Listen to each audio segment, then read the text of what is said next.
안녕하세요. 생존스쿨 생존가이드 코난입니다. 자, 지금 우한 폐렴이 점점 엄청나게 확산을 하고 있죠. 제가 저번에 이번 주말까지 환자가 급증할 것이라고 제가 얘기를 했었는데 지금 그렇게 사실 되고 있죠. 벌써 12번째 환자가 나왔고 2차, 3차 감염자가 나왔습니다. 이게 어떤 의미냐면 진짜 심각한 거예요. 사람과 사람 사이에 전파가 되고 있고, 사실 3차 감염자 정도가 되면은 정부에서 그 사람과 접촉한 사람을 사실은 파악해서 통제를 하기가 점점 어려워질 수가 있는 거예요. 그 사람이 이 잠복기 동안 어디서 누굴 만나는지 확인을 하고 통제를 해야 되는데 3차 정도가 되면은 그게 거의 통제하기가 힘들다는 얘기죠. 또 지금 이 전 세계 각국에서 이 중국인 관광객들을 통제를 하고 차단을 하고 있는데, 사실 이게 우리가 이번 주에 빨리 해야 할 일입니다. 사실 한국은 중국과 가장 가까이 붙어 있고, 또 매일 3만 명의 사람들이 중국인이나 교민이나 또 유학생들이 계속 왔다 갔다 하고 있어요. 또 가장 많이 이제 교류를 하고 있고 하는데, 사실 중국 외에 가장 많이 큰 피해를 입을 이 도시로는 이 서울이 두 번째로 꼽혔어요. 해외 연구소에서 그렇게 얘기를 했었죠. 근데 우리 지금 정부가 너무 이게 안이하게 생각을 하고 있고, 해외 이제 미국이라든가 필리핀, 싱가포르, 러시아, 몽골, 북한 이런 나라들은 다 환자가 나오지 않은 중남미 국가들까지도 중국인들을 통제를 하고 있어요. 막은 거죠. 사실 그게 우리도 지금 당장 이번 주에 해야 할 일입니다. 당장 3월달에 개학을 중국 유학생들이 다음 주부터 쏟아져 나올 거예요. 수만 명 정도가. 그 사람 사이에 얼마나 환자가 섞여 있을지 아무도 알 수가 없고, 또 그 사람들은 잘 연락도 되지 않고 우리가 통제할 수가 없어요. 자, 그럼 이번 사태가 언제까지 갈까? 자, 그게 중요한 건데, 사실 그거는 아무도 알 수가 없습니다. 이 코로나 바이러스라는 거는 변이가 엄청나게 빨리 되고 있기 때문에 약을 사실상 만들 수가 없고, 전에 사스나 이 메르스 때 치료약 아직까지 개발을 못한 거였었죠. 자, 먼저 그러면은 2003년 이 사스 때 얼마나 오래 갔냐, 그때 보면 4개월을 갔었습니다. 또 2015년 메르스 때는 장장 8개월을 갔었죠. 그때도 엄청나게 난리가 났었는데, 사실 지금은 그때보다 10몇 년 전보다 더 많은 사람들이 오가고 있고, 이번 우한 폐렴 바이러스 자체가 엄청난 전파 속도, 감염력을 가지고 있기 때문에 더 큰 피해를 입을 거라고 거의 모든 전문가분들이 얘기를 하고 있는 거예요. 지금 공항에서 겨우 방역을 한다 하고 있지만은 이 잠복기가 14일인데 그 사이에 들어오면은 공항 검색기로도 알 수가 없는 거죠. 어떤 사람이 환자이고 어떤 사람이 잠복기인지 전혀 알 수가 없는 거예요. 한국에 가고 여기저기 돌아다니다가 많은 감염자들을 퍼뜨릴 수가 있는 겁니다.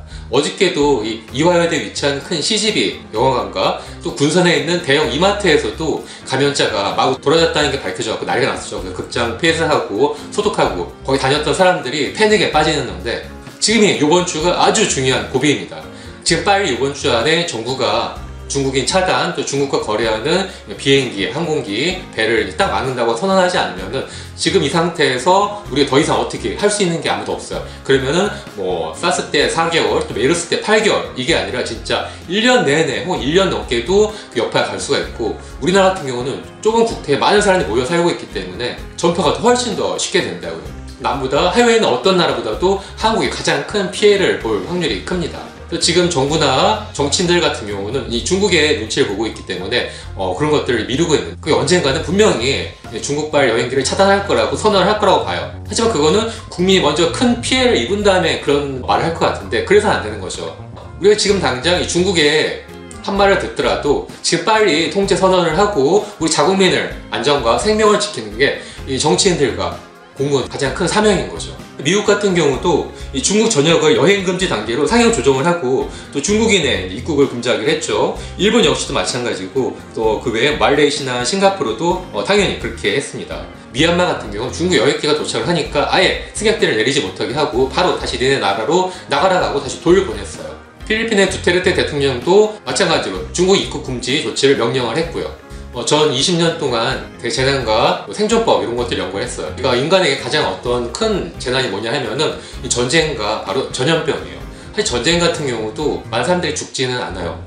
인류의 역사에서 가장 큰 피해를 입힌 것들이 바로 전염병이에요. 중세시대 유럽의 흑사병 같은 경우는 유럽 인구의 전체의 70%를 죽이기도 했었고, 그때 중국과 인도를 거쳐서 조선에도 전파가 돼갖고 조선에도 많은 전염병과 죽음들이 있었던 거죠. 우리가 지금 21세기라고 방역과 약이 좋기 때문에 큰 피해는 없겠지 생각할 수 있지만 절대 그래서는 안 됩니다. 코로나 바이러스 하는 것들은 변이가 엄청나게 쉽기 때문에 약 자체가 없고 딱히 치료법도 없고 대증요법만 할 수밖에 없어요.